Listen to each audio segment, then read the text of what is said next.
So, good afternoon, everyone. Okay, here we go. So, the PGA, Abdulla Shahid, will launch on the 28th of October the Gender Advisory Group on Gender Equality. At the outset of his presidency, the PGA expressed his deep commitment to advance gender equality throughout the UNGA session and his desire to reconstitute the advisory board. The composition of the board has been expanded to build synergies and collaboration and chart a transformative path that delivers for equality. The members and observers have been selected based on their experience and expertise on issues related to gender equality and empowerment of women and girls.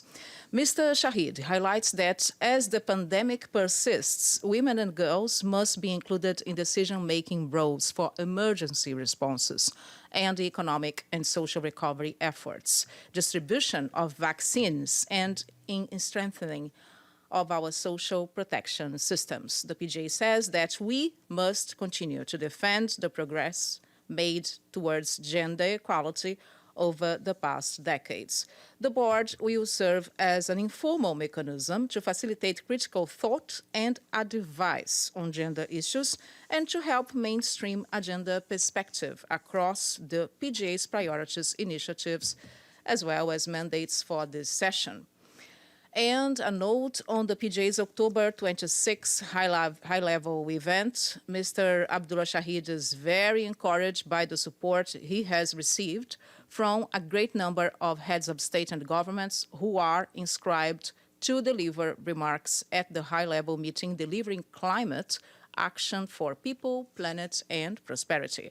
The list of speakers will be issued later today by the PGA's office. Mr. Shahid is equally pleased with the support of the stakeholders. The October 26 high-level meeting on delivering climate action is aimed at showcasing solutions to overcome the gap in financing technological and technical capacities to implement the Paris Agreement on climate change. The PGA hopes that the meeting will add to more ambitious commitments ahead of COP26 in Glasgow, moving the world closer to the 1.5°C target. And this morning, Mr. Shahid spoke at the second committee meeting with the ECOSOC. He says that the overarching role of the second committee in the General Assembly touches the very fundamentals of sustainable socio-economic growth and development, achieving the 2030 Agenda on Sustainable Development. He commends the choice of theme for the second committee this session, Crisis, Resilience and Recovery, Accelerating Progress Towards the 2030 Agenda. The COVID-19 crisis was the first major stress test for the reformed UN development system, the PGA says, and it is pertinent for the second committee to review the revamped UN development system to assess if these system reforms have effectively helped countries respond to the unprecedented emergency posed by the pandemic. And then on the PGA's agenda, Mr. Shahid started the day at the J Hall, presiding over the plenary meeting on the International Residual Mechanism for Criminal Tribunals. He later addressed the second committee, as we just said. Mr. Shahid is also attending a luncheon organized by the permanent representative of Qatar. This afternoon, the PGA will grant an interview to TASS News Agency and hold a meeting with the group of Friends for Gender Parity. And last but not least, Carrie Newton from Le Monde and RFE asked me about the meeting that the PGA held on Monday with the CEO of the Gates Foundation, Mark Zutzman. In a tweet, Mr. Shahid said that he had an excellent discussion with Mr. Zutzman on priorities of the President of Hope, or the Presidency of Hope and Gender, COVID-19 vaccination, climate action, youth, and the Generation Equality Forum, of course, in other areas of cooperation. This is everything that we have for today. Do you have anyone here? Hi, Edie. And anyone on the screen? Go ahead, Edie. Just a clarification.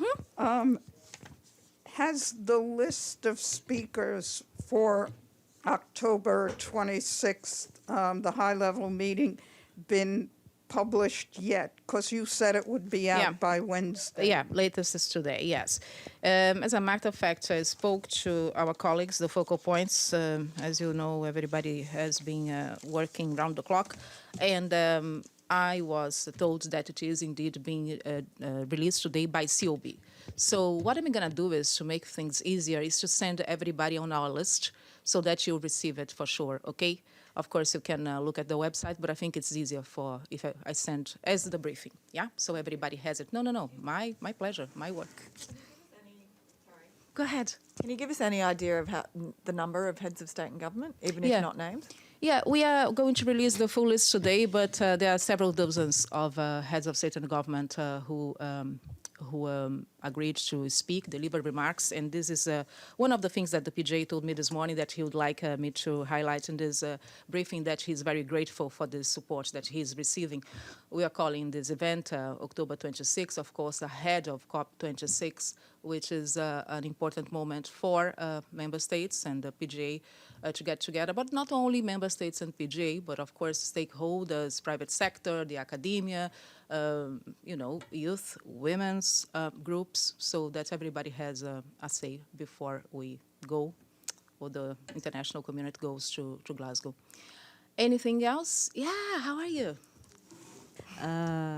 So just, I'm not sure if I got, did you say a number or approximate number of how many head of states? No, I said several dozens, several, yes, okay. yes. But we'll have the exact number with the list. Sure. So it's going to be one day event. Yeah, it's one day on 26th of October 26 with two segments. So it starts like at 10 and then it breaks for lunch and it comes back at 3. Mm-hmm. And you will have also heads of companies who will speak, or just head of states or representatives of countries? Sure, you have a civil society, private sector. It will be a collective effort conversation with several representatives, stakeholders, as we say. Mm-hmm. It is hybrid, yeah, but some of them will be here and, of course, on the screen, as we have right now, and I should have asked before, is anyone on the screen? If you are, speak up, because I do have my phone, but not with the code. I don't think we do.